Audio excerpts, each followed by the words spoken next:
네, 안녕하세요. 오늘은 2강 항공 기상에 대해서 다뤄보도록 하겠습니다. 먼저 목차를 보시면 기온과 기압, 바람, 구름과 안개, 기단과 전선, 뇌우 및 난기류, 기상 정보 순으로 내용을 알아보도록 하겠습니다. 네, 먼저 대기권의 구조인데요. 이제 대기권이라고 하는 것은 이제 지구를 둘러싸고 있는 공기권을 이제 말하는 건데요. 이제 대기권은 대륙권, 성층권, 중간권, 열권 이렇게 4개의 권으로 구분이 되고 있습니다. 참고적으로 여기에 외권이라고 해서 추가가 되는 경우도 있는데요. 이미 열권부터 우주에 속하기 때문에 외권이라고 해서 따로 구분을 주실 필요는 없고요. 그래서 외권은 신경 쓰지 마시고 대륙권, 성층권, 중간권, 열권 이 4가지가 있다 이렇게만 기억을 하시면 될 것 같습니다. 자, 먼저 대기권에서는 그러면 어떻게 시험이 나오느냐? 보통 2가지 종류로 시험이 많이 나오는데요. 첫 번째는 대기권의 순서. 그래서 대륙권, 성층권, 중간권, 열권 반대로 열권, 중간권, 성층권, 대륙권 이 순으로 나오실 수 있고요. 두 번째로는 이제 각 권의 특징을 설명을 하고 여기에 해당하는 권이 어디이냐라고 이제 나올 수가 있습니다. 먼저 대륙권을 보시면 대륙권의 특징은 대류 현상이 있고 기상 현상이 있다. 이거를 가장 먼저 기억해 주시면 되시고요. 그 다음에 성층권에서는 오존층이 존재한다. 그 다음에 대류 현상이 없다. 그래서 비행기의 항로로 이용한다 라는 부분을 체크해 주세요. 이제 대류라고 하는 것은 공기의 흐름이 발생을 해요. 이 공기의 흐름이 있으면은 아무래도 비행기가 이용하기에는 조금 어려움이 있어서 이 공기의 흐름이 없는 대류 현상이 없는 즉 그래서 대류 현상이 없으면 대기가 안정적이에요. 그래서 이제 이곳에서 비행기를 항로로 이용하고 있습니다. 다음으로 중간권을 보시면 대류 현상이 있다라고 나와요. 대신에 기상 현상은 없습니다. 왜 없냐면 수증기가 없기 때문에 기상 현상이 발생하지 않아요. 그리고 가장 낮은 기온이다를 기억해 주시면 되고요. 이 3가지 특징 외에 오로라, 인공위성이 나오면 열권을 체크해 주시면 되겠습니다. 다음으로 이제 기상현상에서 이제 대기 중에는 물, 먼지, 빛, 전기 이 4가지의 현상으로 저희가 이제 볼 수 있는 것들이 있는데요. 뭐 이제 비라던가 안개비, 눈 이런 쪽은 이제 물, 그 다음에 연모, 황사, 연기 이런 것들은 먼지, 그 다음에 무지개, 그 다음에 신기루, 아지랑이 이런 것들이 나오고요. 코로나는 그 저희가 아는 코로나19의 코로나가 아니라 그 태양에 의해서 발생되는 코로나를 말하고 있습니다. 그 다음에 대기 중의 전기로는 천둥, 번개 이런 것들을 생각하실 수가 있습니다. 다음으로 이제 대기의 열 운동인데요. 이제 열에는 종류가 전도, 대류, 이류, 복사 이렇게 4종류가 있는데요.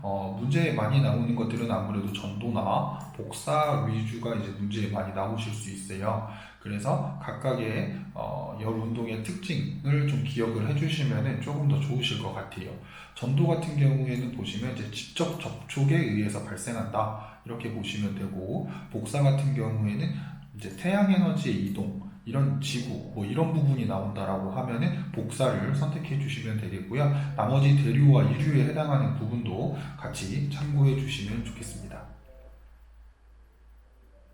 다음으로 이제 기온 파트에서 가장 중요한 부분은 지금 제가 여기 빨간색으로 표시해 놓은 이 2가지인데요.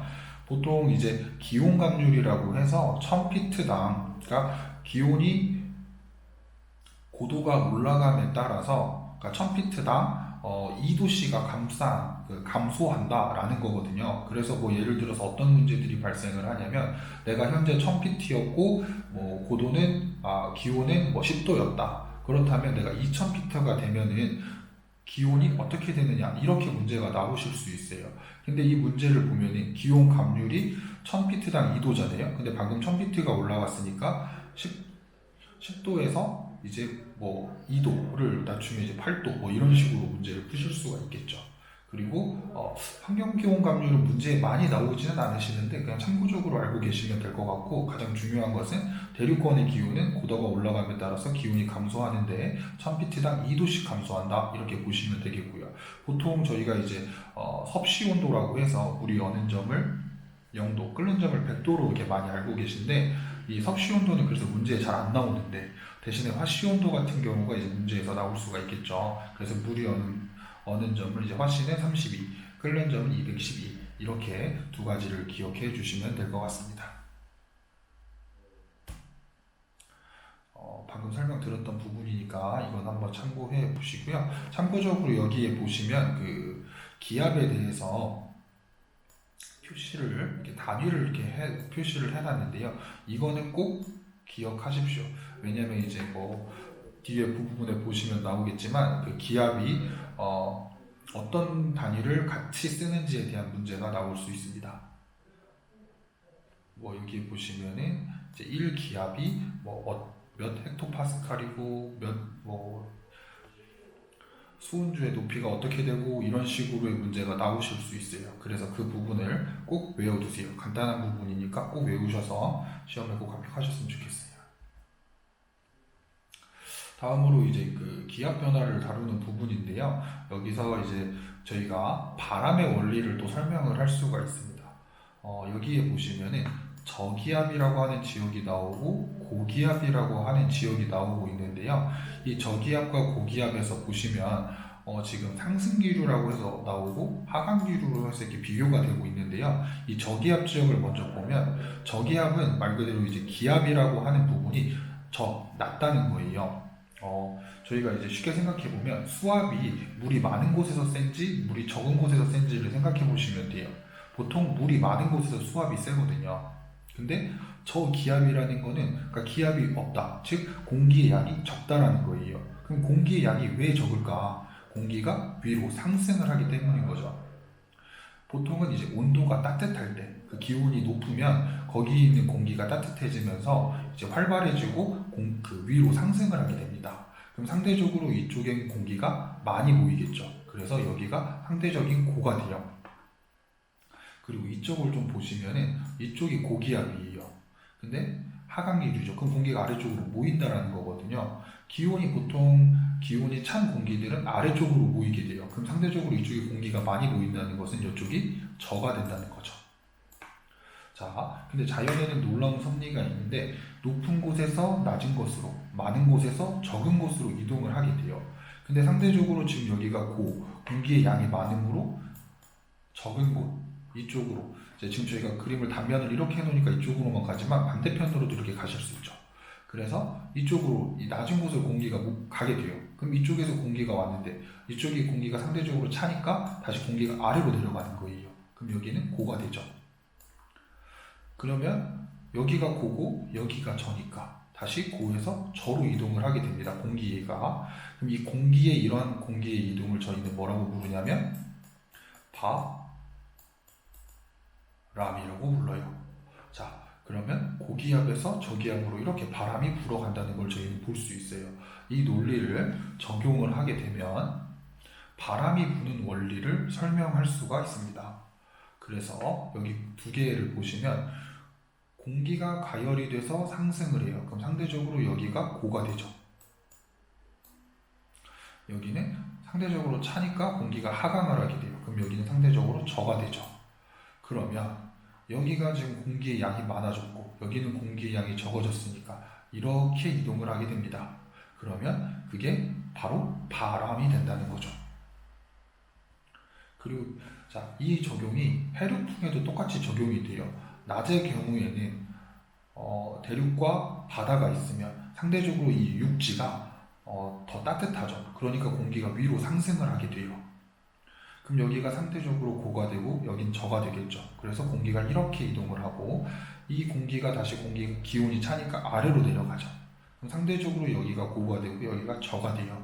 자, 그래서 찬 곳에서 고기압에서 저기압으로의 이동이 이루어지는 거죠.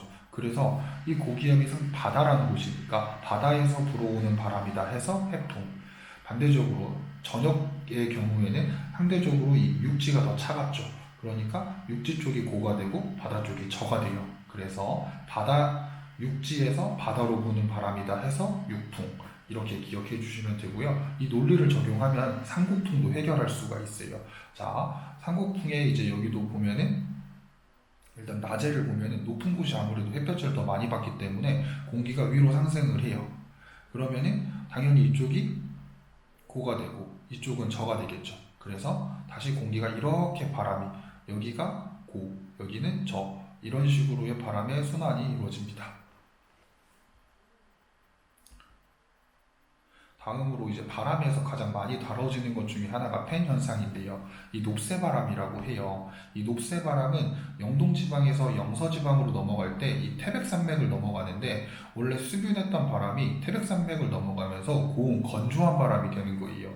그래서 영서지방의 농작물들에게 피해를 입히는 바람이죠. 그래서 이 현상을 저희가 녹새바람 혹은 팬 현상 다른 말로는 살곡풍 이렇게 부르는데요. 이 세 가지의 용어를 잘 기억하셨다가 시험에 적용하시면 좋겠고요. 참고적으로 여기에 보시면 바람에 북풍, 동풍, 남풍, 서풍을 각각 녹바람, 새바람, 맞바람, 한이바람 이렇게 부르는데요. 이것도 간혹가다 문제에 나오니까 이 부분도 같이 기억해 주십시오.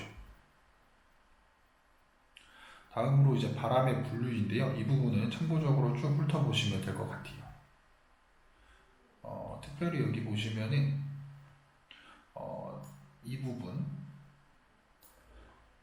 어디에서 어디로 가는지를 많이 체크해 주시고 여기 Z 기류와 펜 현상도 같이 참고해서 봐주세요. 네, 이 부분도 넘어가겠고요. 여기 보시면 이제 고퍼트 풍력 계급이라고 해서 이제 풍력의 계급을 13개로 나눠놨습니다. 그래서 이 고퍼트 풍력 계급이라고 하는 거를 기억을 해 주시고요. 그 다음에 이제 전향력이라고 하는 것은 이제 지구가 자전을 하면서 이제 발생하는 힘인데요. 저희가 예를 들어서 이렇게 돈 움직이는 원 위에서 A와 B라는 사람이 공놀이를 하고 있다라고 가정을 해볼게요. 그리고 이제 그 공놀이를 움직이는 원반 위에서 공놀이를 하는 A와 B를 바라보는 C가 있겠죠.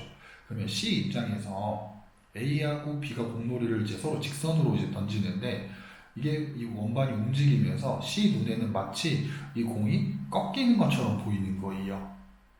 꺾이는 것처럼. 그거를 우리는 전향력이라고 부릅니다. 저희도 보통 어느 때 볼 수 있냐면 비 내릴 때요. 바람 이런 거 불어서 비가 이렇게 비가 한쪽으로 이렇게 기울어져서 이렇게 부는 것처럼 보일 때가 있잖아요. 그게 바람이 이제 불어서가 아니라 이제 일자로 올라 내리는데 이제 지구가 자전을 하면서 마치 비가 꺾여서 이제 보이는 것처럼 보일 때가 있는 거죠. 그런 것들을 저희가 이제 전향력이다라고 표현을 합니다. 일기 기후 같은 경우에는 이거는 제가 따로 설명을 드리기보다는 여기 아래에 있는 그림을 보시고 참고하시면 될 것 같습니다. 지상풍이라고 하는 것도 이거는 참고적으로 보시면 될 것 같고요. 기압 경도력도 이제 이 기압 경도력이 왜 발생을 하는지 그리고 이 기압 경도력이 발생을 하면서 어떤 현상이 나타나는지를 좀 체크해 주시면 좋은데요. 여기 보시면 두 지점 사이의 기압 차에 의해서 생기는 힘으로 바람이 불게 되는 근본적인 원인이 된다. 자, 그러면 이게 문제가 어떻게 나오냐? 바람이 불게 되는 근본적인 원인은 무엇인가? 라고 한다면 기압 경도력이 발생하기 때문이다 라고 대답을 해주시면 될 것 같아요. 아까 제가 설명드렸던 고기압과 저기압의 관계를 지금 기압 경도력이라고 하는 거예요. 다음으로 돌풍, 그 다음에 스콜 이런 것도 이제 개념의 정의를 좀 해놓으실 필요는 있어요. 여기도 보시면이 돌풍이라고 하는 게 일시적으로 갑자기 큰 풍속으로 부는 바람이라는 거거든요. 근데 스콜도 마찬가지예요. 갑자기 불기 시작해서 몇 분 동안 계속된 후에 갑자기 멈추는 바람이다. 그러면 지금 돌풍이랑 스콜이랑 그런 큰 차이가 없는 것 같지만 실제로는 돌풍과 다른 것은 지속 시간이 돌풍보다 길다는 것이다. 즉 스콜이 돌풍에 비해서는 좀 더 길다라는 것을 참고하시면 될 것 같아요. 그리고 이 광수와 내우의 변화를 동반하고 있다. 이렇게 기억을 해주세요. 다음으로 지균풍, 이것도 말 그대로 개념으로 어떤 바람인지를 보시면 될 것 같아요. 자, 이거 시험에 많이 나오는데요. 구름의 생성 원리요. 보통 저희가 아래쪽에 보시면은 이렇게 구름의 생성 원리가 다 공기가 상승할 경우, 공기가 상승할 경우, 공기가 상승할 경우, 더운 공기를 상승시킬 경우 이렇게 문제가 나오면 당연히 상승을 하는 거니까 답을 바로 체크하실 수가 있어요. 그런데 문제는 이렇게 안 나오고 공기가 저기압 중심으로 모여들 때, 공기가 산의 비탈을 타고 상승할 때, 지표면이 불균등하게 가열될 때, 차운 공기와 더운 공기가 만날 때 이런 방식, 이 지문으로 해서 문제가 나온다는 거죠. 그래서 구름의 생성 원리가 아닌 것은 무엇이냐 이렇게 나오는 거죠. 그럼 저희가 보통 어떻게 바꿀 수 있느냐, 공기가 고기압 중심으로 모여든다라고 하면은 체크해 주셔야 되고, 여기서는 지표면이 균등하게 가열된다라고 해주시면 체크해 주시면 되고, 나머지 두 개 같은 경우에는 아무래도 상승해야 되는데 당연히 하강한다라고 하면 안 되겠고요. 찬 공기와 더운 공기가 만날 때, 더운 공기와 찬 공기가 만날 때도 같은 답이죠. 그래서 이거는 이렇게 구분을 해주시면 됩니다. 이 위에 부분을 위주로 공부를 해주시면 될 것 같아요. 네, 다음으로 이 부분도 지금 문제에 좀 많이 나오는 부분인데요. 보통 정란운이 많이 나와요. 강한 비가 계속 올 수 있는 구름의 야거 해서 정란운이라고 설명이 되어 있는데, 보통 소낙비나 호우 이런 거 할 때 이 정란운이고요. 보통 넓게 퍼지는 바람일 그 구름일 경우에는 층이라는 표현, 층운이 보통 대세예요. 그래서 뭐 다른 것까지는 좀 어렵다라고 하면은 여거하고 뭐 이렇게 층운 정도, 난층운 정도 이렇게를 좀 기억을 해주시면 될 것 같아요. 특별히 문제는 이게 잘 나옵니다. 그래서 이 그림을 보면 이게 아까 전에 방금 보셨던 정난운이라고 하는 건데, 이렇게 길쭉하게 돼 있어서 여기 아래쪽으로 비가 집중적으로 내려요. 그리고 상대적으로 이 층운 같은 경우에는 이렇게 넓게 퍼져 있어요. 그래서 이슬비가 많이 내립니다. 그래서 이 두 개가 문제에 나오기가 좀 쉬워요. 네, 안개도 좀 문제에 많이 나올 수 있는데요. 안개의 발생 조건이 대기의 성층이 안정적이고 바람이 없어야 되고, 그리고 공기 중에 수증기와 부유물질이 많이 포함되어 있어야 되고, 냉각작용이 있어야 된다. 이 부분을 꼭 기억해 주세요. 그 다음에 어떤 문제도 많이 나오냐면 안개의 종류에 대해서 복사안개, 이류안개, 활성안개, 연한안개, 증기안개, 전선안개인데요. 이거는 말 그대로 개념만 좀 보시면 되기 때문에 이렇게 간단하게 하고 넘어가겠습니다. 자, 바다에 끼는 안개를 저희가 총칭해서 해무, 이게 바다 해자여가지고요, 해무라고 하는데요. 해무의 발생 조건을 조금 보시면 좋을 것 같아요. 광범위한 고기압권에 위치할 때, 저기압이나 전선 영향이 없을 때, 해수면의 온도가 20도씨보다 낮을 때, 온도와 노점 온도차가 0에서 2도 정도일 때, 바람이 거의 없을 때, 지상 역전율 현상이 발생될 때, 역전층이에요. 자, 4,000에서 5,000피트 대기에서 역전층 현상이 관찰 시, 이 7가지의 조건이 있을 때 해무가 발생한다. 이렇게 기억을 해주시면 될 것 같습니다. 기단 문제는 제가 뒤에 그림이 하나 더 있기 때문에 그걸 보고 설명을 드릴게요. 자, 우리나라에는 이렇게 보시면은 총 4가지의 기단을 보실 수가 있는데요. 시베리아 기단, 오호츠크, 양쯔강, 그 다음에 북태평양 기단이 기본이에요. 근데 요즘에 이제 저희가 여름에 태풍이 많이 와서 그 태풍이 오는 기단이 적도 기단이 추가가 된 거죠. 그리고 시베리아 기단 같은 경우에는 보통 겨울을, 오후츠크는 늦봄과 초여름, 북태평양은 여름이에요. 그리고 양쯔강이 봄, 가을이다라고 설명을 하는데요. 이게 요즘에는 이 양쯔강 기단이 굉장히 우리나라에 미치는 영향력이 없다라고 해서 제외가 됐어요. 그런데 시험에서는 이 부분이 아직 유지가 되고 있기 때문에 봄, 가을 하면은 그냥 양쯔강 기단을 체크해 주시면 되세요. 지금 현재 이제 저희 나라의 봄과 여름의 날씨는 시베리아 기단과 북태평양 기단, 이것의 힘이 누가 더 세지냐, 약해지냐 이런 걸로 이제 구분을 할 수 있겠지만은, 이제 현재 아직까지 이 기단을 다루는 시험 문제에서는 양쯔강 기단을 다루고 있기 때문에 봄과 가을을 하면은 양쯔강 기단을 체크해 주시면 되겠고요. 태풍이라는 게 나온다라면 적도 기단을 체크해 주시면 됩니다.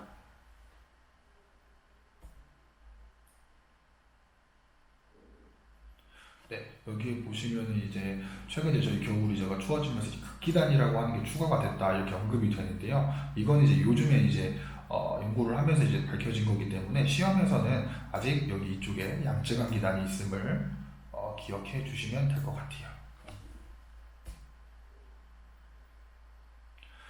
다음으로 전선인데요. 이 전선이라고 하는 것은 이제 어떻게 보면 이제 성질이 다른 두 기단이 만나면 섞이지 않고 경계의 전선이 만들어지면서 한랭, 온란, 정체, 패색 전선이 있다 이렇게 되어 있는데요. 이 한랭 전선과 온란 전선을 메인으로 해서 서로의 힘이 비슷하면은 정체가 되는 거고요. 서로의 힘이 이제 서로가 이제 붙었어요. 그래서 서로가 이제 붙어서 누구 하나가 이기게 되면은 패색 전선의 형성이 이제 나타내요. 그래서 한랭 전선이 우세하게 되면은 패색 전선이 이제 한랭 전선의 성향을 나타내는 거고, 온란 전선이 우세하면은 온란 전선의 성향이 나타나는 거예요.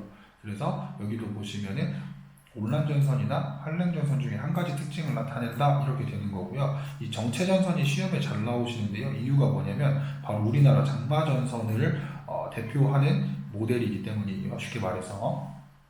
자, 이제 먼저 그림을 이제 보면은 온란 전선 같은 경우에서 저희가 여기서 체크를 해야 될 부분은 온도, 그 다음에 구름, 날씨 이 세 가지 부분만 좀 체크를 해주시면 돼요.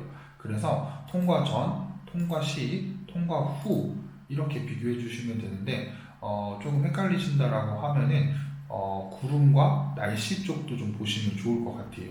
보통 온란전선 하면 되게 따뜻하잖아요. 그래서 온도가 서서히 상승한다, 점점 따뜻해진다 이렇게 생각을 하시면 돼요. 그래서 구름에는 보통 층운이 나타나게 되어 있습니다. 층운이 나타나면 아까 비가 이슬비가 많이 내려요. 그렇게 기억을 해주시고요. 한랭전선 같은 경우에는 여기도 마찬가지로 온도, 구름, 날씨 이 세 가지 부분을 보면은 갑자기 하강을 하고 낮은 상태로 거의 일정된다 이렇게 돼 있죠. 추워져요. 그리고 구름이 정란운,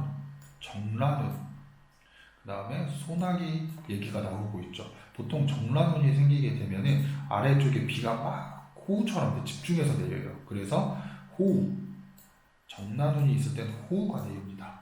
그리고 온도가 하강이 된다. 그리고 단기간 소나기가 있다. 이런 것들이 바로 한랭전선의 특징이에요.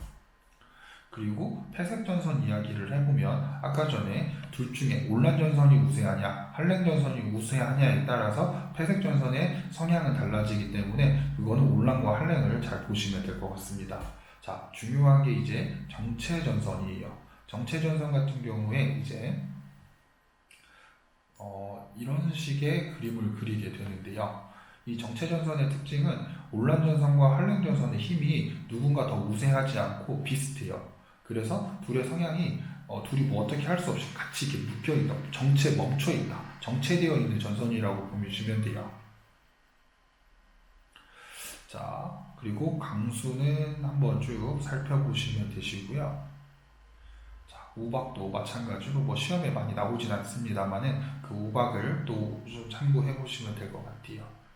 자, 뇌우도 한번 살펴보시고요. 특별히 이런 형성 조건 같은 경우에는 시험에 잘 나오기 때문에 뇌우 형성 조건 한번 더 체크해 볼게요. 뇌우는 번개와 천둥을 발생시키는 하나의 폭풍으로서 정란운 또는 거대한 저군에서 발생한다 이렇게 되어 있고요.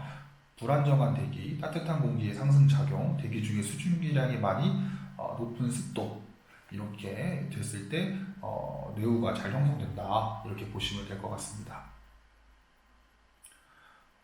하강돌통 이 부분보다는 제가 번개와 천둥의 비교를 해놨는데 이 부분도 좀 참고해 보시고요. 태풍, 자, 태풍은 이제 아까 전에 제가 적도기단이라고도 설명을 하면서 이 열대성 저기압까지도 좀 기억을 해주시고요. 참고적으로 여기에 하나 더 기억해 주셔야 되는 게 있는데 바로 각 지역별로 이 태풍을 부르는 이게 호칭이 약간씩 다르다는 거예요. 그래서 북태평양 서부에서는 태풍 혹은 타이푼, 북대서양 카리브해 멕시코만 북태평양에서는 같은 태풍을 허리케인, 인도양 벵골만 남태평양에서는 사이클론, 호주 부근에서는 윌리윌리라고 불러요. 그래서 이 똑같은 태풍임에도 불구하고 각 지역별로 부르는 이름이 다르다. 그래서 각각을 기억해 주셔야 되는데 특별히 이제 호주 같은 경우에는 좀 특이하니까 이런 것들이 좀 문제에 나오기가 조금 쉬워요. 네, 난류는 이렇게 보시면 되고요. 네, 이거 시험 문제에 많이 나오는데요. 보통 어떤 현상을 설명해 놓고 이 현상을 무엇이라 부르냐 이렇게 내는 문제가 많이 나오거든요. 그래서 이 윈드시어가 굉장히 많이 나오는데, 윈드시어는 갑작스럽게 바람의 방향이나 세기가 바뀌는 현상인데, 이게 발생을 하게 되면 어떤 일들이 일어나냐면, 이제 아마 1강에서 항공기가 어떻게 비행하는지에 대해서 아마 들으셨을 거예요. 거기에 보면은 이 항공기가 공기의 흐름이 일정한 상태로 가는데, 이 윈드시어가 발생을 하게 되면 공기의 흐름이 갑자기 불안정해져요. 그러면서 양력을 잃게 돼요. 근데 저희가 양력을 잃는다는 건 물체가 뜨는 힘이 없어진다는 거잖아요. 그렇게 되면은 기체가 추락을 하게 되죠. 그래서 이 항공기 쪽에 관련된 분들은 그 윈드시어나 이런 것들이 발생되는 것에 대해서 항상 주의를 가지고 있어요. 그래서 이 윈드시어가 어떠한 원인으로 나오는지도 좀 보시면 좋겠지만, 그것보다는 이 개념이 어떤 개념인지를 조금 더 보시면 좋을 것 같아요.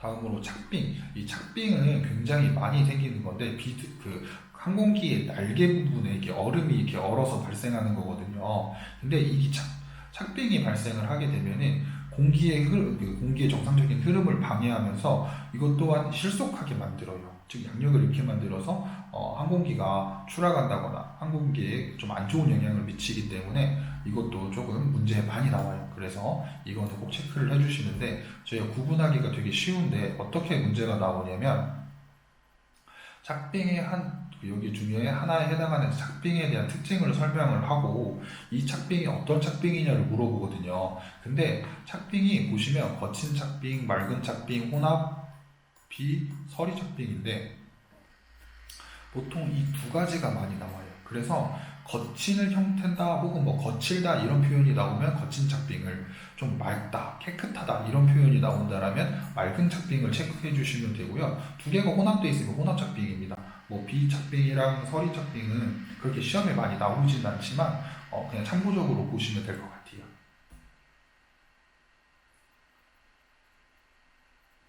네, 그리고 여기서는 지금 보시면은 항공고시부가 굉장히 문제에 많이 나옵니다. 그래서 항공고시부를 꼭 기억해 주세요. 이 노탐이라고 하는 건데요. 유효기간이 3개월이다. 그리고 이거 같은 경우에는 이제 항공 관계자들에게 필요한 뭐 질이라던가 기후, 지형, 시설 등등의 정보들을 제공하는 거예요. 그래서 이러한 내용들이 들어갈 수 있다는 것을 기억해 주시고, 특별히 유효기간을 꼭 외워주세요. 이거는 구술평가에서도 많이 다루는 문제이기 때문에 기억해 주신다고 해서 손해볼 게 없습니다. 네, 이제 마지막으로 이제 메타라고 하는 건데요. 이거 같은 경우에는 이제 뭐 일기현상이랑 이런 것들을 발생했을 때 이거를 풀어서 설명하기보다는 이제 약자로 해가지고 간단하게 표현을 하는 거예요. 그래서 이제 이걸 읽을 수 있는 사람들은 보고, 이런 일이 있었구나, 지금 앞에 기후가 어떻구나, 강수가 어떻구나, 어떤 장애가 있구나, 이런 것들을 구분하기 쉽게 짤막한 용어로 이렇게 줄여놓은 거죠. 그래서 보통 시험 문제에 이제 자주 나오는 게 이제 플러스 RAFG인 것 같아요. 그래서 이거를 좀 이제 세세하게 보면은 플러스라고 하는 것과 A 그리고 F, G 이렇게 세 개로 나눠서 보시면 될 것 같아요. 그래서 보시면 이게 앞에 부호가 있고, 그 다음에 영어 단어 두 자리, 영어 단어 두 자리 이렇게 있죠. 자, 그럼 이 앞에 부분을 먼저 보면은 수식어예요. 바로 강도죠. 그래서 마이너스가 있으면 약하고 부호가 없으면은 보통. 근데 지금 플러스가 있으니까 바로 여기 강하다라는 걸 알 수 있죠. 그러면은 지금 저희가 여기에 어떤 지금 상태인지 모르겠지만 일단 뭔가 강한 게 있다는 거예요. 그리고 만약에 여기가 플러스가 아니라 VC라는 말이 들어가는 경우도 있어요. 이거는 근처에서 발생한다라는 의미가 됩니다. 그리고 상태창에 보시면 이제 여러 가지가 있는데, 여기 상태창에 해당하는 단어가 없죠. 근데 참고적으로 시험에서는 이 표가 제시되진 않습니다. 그래서 저희가 자주 나오는 영어 단어들만 조금 기억을 해주시면 되는데, 간단하게 이런 것들이 많이 나와요. 그래서 이런 것들을 위주로 강도 부분과 이제 강수, 장애 이런 부분을 좀 보시면 될 것 같아요. 그래서 RA는 바로 레인의 B 앞 글자 두 글자를 딴 거고요. 그 다음에 FG는 안개. 그리고 이게 지금 동시에 이렇게 같이 설명이 되어 있다는 것은 강한 비와 안개가 동반하고 있다. 이렇게 표현을 하기 위해서 그 말 자체를 이렇게 간단하게 5자로 줄여서 설명을 하는 거죠. 뭐 다른 것도 가능하겠죠. 예를 들어서 VC를 붙이고 SN, 그 다음에 뭐 FU 이렇게 한다라면 인근에서 눈이 내리고 있고 그 다음에 연기가 있다 이렇게 표현을 해줄 수가 있는 거죠. 그래서 이 표를 잘 이해하실 수 있으시면 될 것 같습니다. 네, 오늘의 강의는 여기까지 하고 마치도록 하겠습니다. 감사합니다.